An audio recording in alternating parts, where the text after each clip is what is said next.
to How to Be a High School Superstar, also known as How to Make Admissions Love You. I'm Katherine O'Brien, founder of Celtic College Consultants.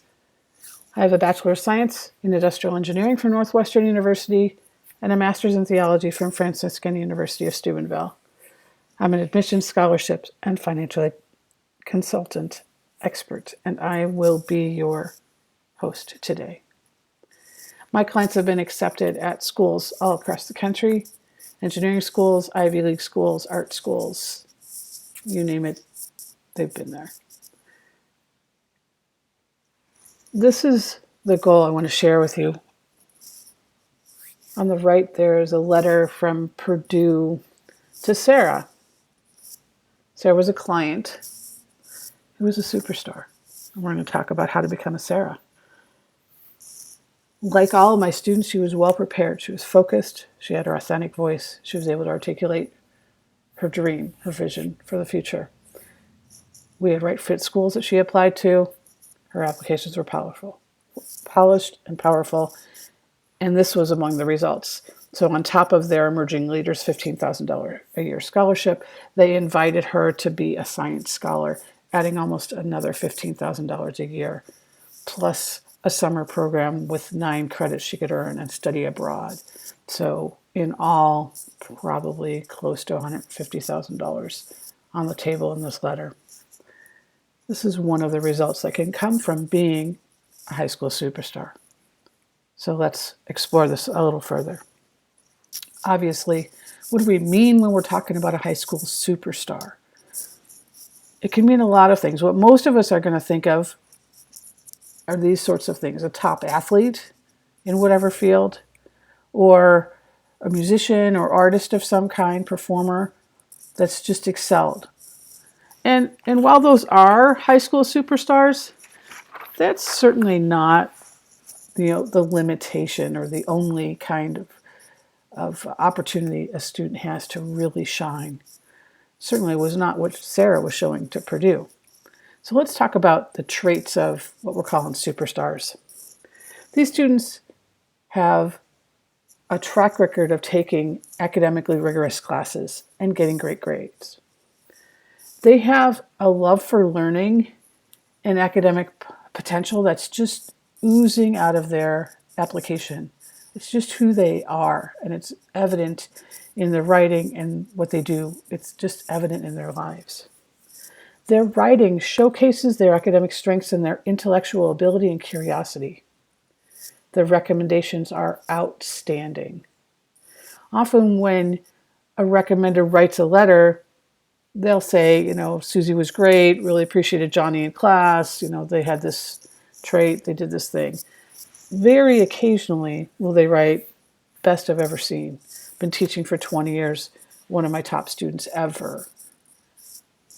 Our superstars are those students. And the student has initiative. It may be that they have gone to or created summer programs. They've done independent research or some kind of independent work in the field they're interested in, or in a different field, as Sarah did. They've won awards. These students show significant leadership, and there's a plenitude of ways to show leadership. They have a strong character and a strong personality. They are not all extroverts. Some are introverts, but they know who they are. They know the mark they're going to make. They know just the impact of just their sense of self and what they're into and what their gifts are. And they work with a college consultant. Just like athletes and performers have coaches, our high school superstars need coaching as well. These students have oftentimes what's called a hook. So I wanted to mention it because a lot of times you'll hear that and you'll wonder, what does that mean? That student had a hook. So a hook is this something specialness, the special sauce, so to speak, of this student. And it's something that makes them stand out. Often it's something the school is looking for, which might be their national merit scholar, or they won the giant international science fair, or the national pick your category B, or those sorts of things. They're an Olympian. There are lots of ways to have hooks. Superstars are focused and they're excellent.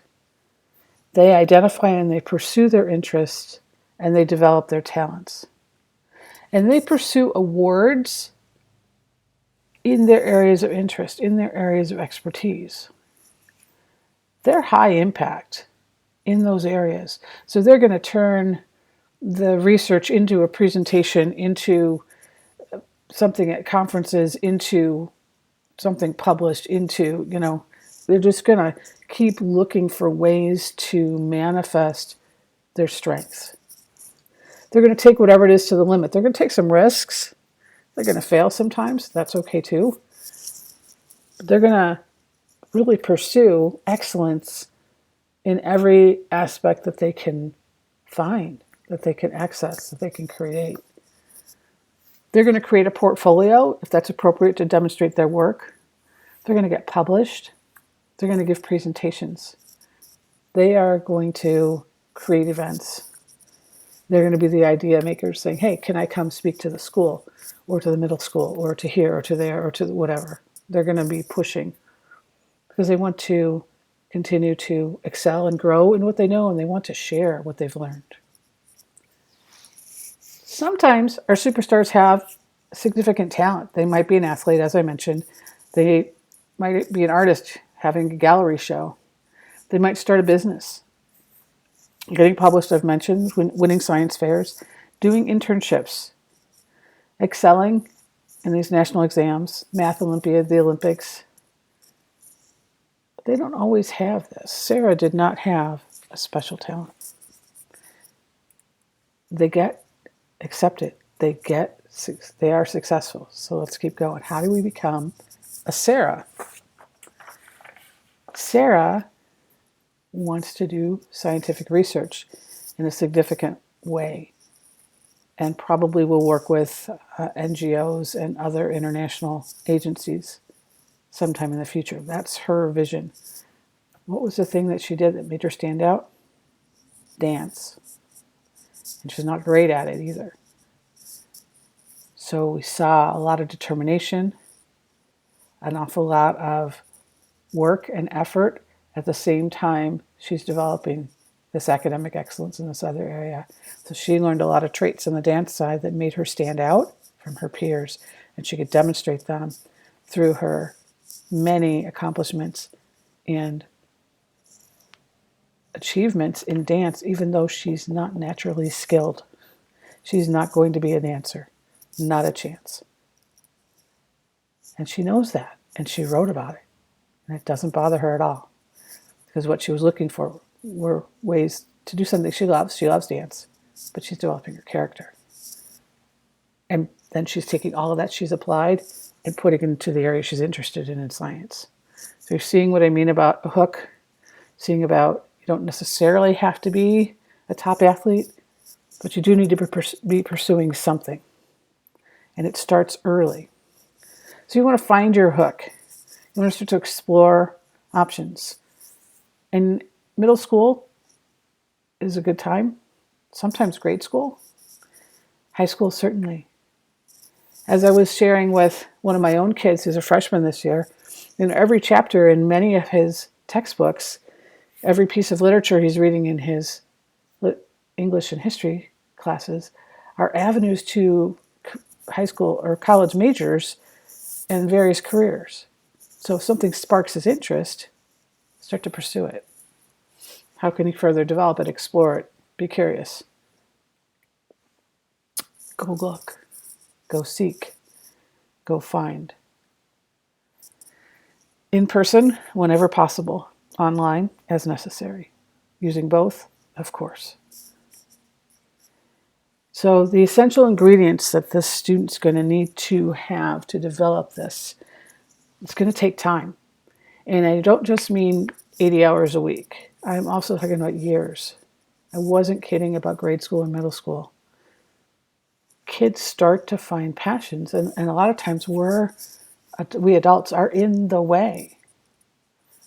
And we want them to grow. We want them to develop their character, to overcome hardship, to explore, to be curious, to create, to try things, to fail and learn from the failure. Failure is not bad. Failure can be an amazing teacher, but it takes time for all of that. They need personal initiative. When our kids are little, yes, we parents are leading them here, there, and everywhere, and we're signing them up for this, and we're pushing them to try this. For the most part, some of our kids are very inquisitive and they just go forth. But most of the time, we're the one, we get the mailers, we know what's going on, and say, hey, why don't you try this? I think you'd like that. At some point, as the child matures, they need to take the initiative. Sarah, you very much saw that. She moved schools and had a much more challenging opportunity with the school dance squads. She took extra classes. She took personal time and working at home, and she did a lot on her own initiative to develop herself. And at the same time, on her initiative, figuring out how to study more efficiently so she had the time to do the dance as well as excel in her academics. That's another side of it. Innovative ideas. She definitely did that. So how are you going to innovate in your area? And it might be developing other people doing it. It might be approaching something from a new perspective, making it manifest in a new way. You're doing a TV spot or thing in the paper or something just different than what's been done to advocate your position or share your knowledge or continue to explore or do surveys to increase the knowledge base or the data, etc.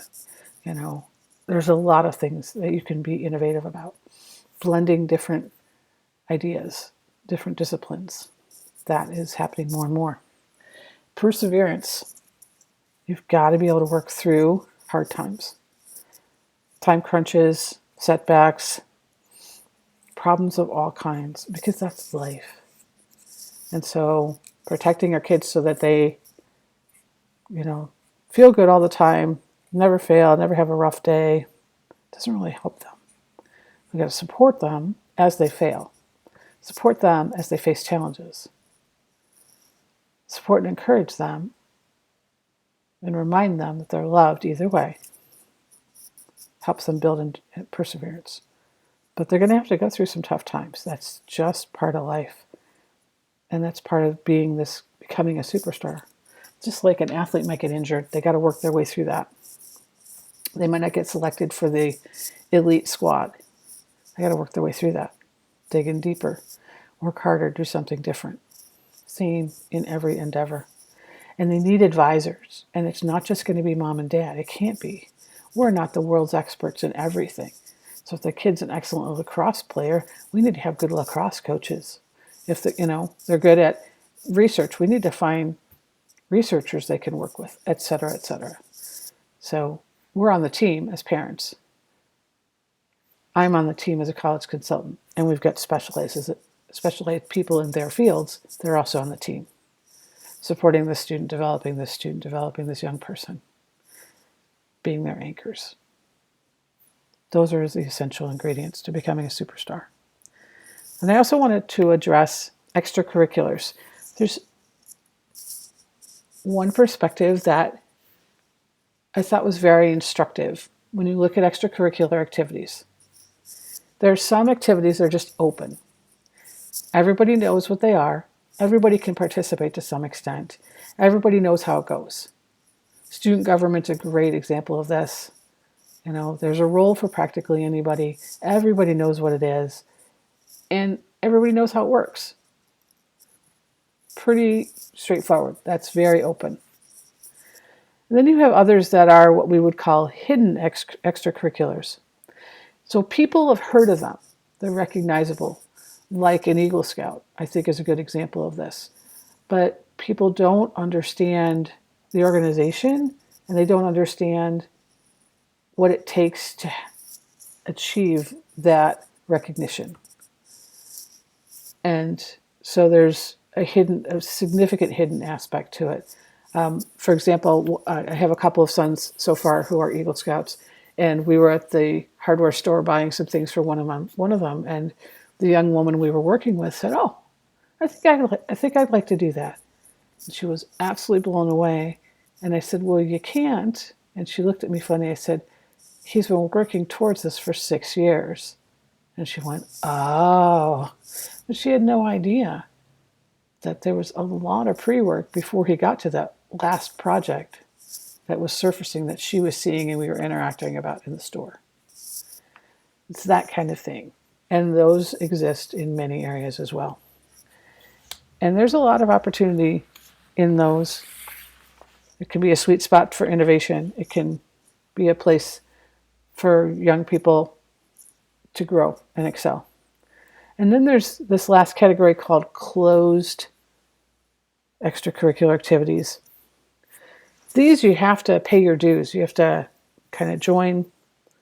Sometimes there actually are monetary dues, but you have to get accepted into the community and build trust. And as you are learning the dynamics of the group, whatever this group is, you're going to notice opportunities for improvement. After you've paid your dues, you've been there for a while, you've built up trust, then you can start with a small project and propose making an adjustment or an improvement in some way. And do that really, really well. And then leverage that one to a bigger one, and so on. This is a very incremental process. This is a process in the adult world we run into all the time. The brand new person is not going to be the person who makes major changes, most likely. They need to be trusted. We need to know that they really understand our organization, they value what we value, they're moving the ideals of the organization or the purpose of the organization forward, that they are able to execute on their ideas, that they are able to collaborate, etc. There's a lot of different aspects to this. And so these take time. These can be super effective and a great way for a superstar to manifest. I would say that Sarah's dance experience was like this. It's pretty closed. She had to pay her dues for a long time, working out and learning the different moves and stretching her body and doing the different things she had to do over time, and gain the trust of people and slowly made improvements, eventually ending up as a leader, mentoring the new ones and setting the entire environment of that group, welcoming others and challenging to excellence, and this whole dynamic. That was a closed group. So you need to find your hook. You can raise your hand and volunteer. You're going to want to not just meet expectations, but exceed them. You want to impress people in a really positive way. Doesn't mean you need to be flashy, but you need to be working at an excellent level. You want to collaborate, build teams, find ways to work with others. And the doors are going to open. I want to thank you for your time. Hopefully this has sparked a lot of thoughts. I would be happy to meet with you and your family to discuss how I can further help you achieve your goals, define your goals.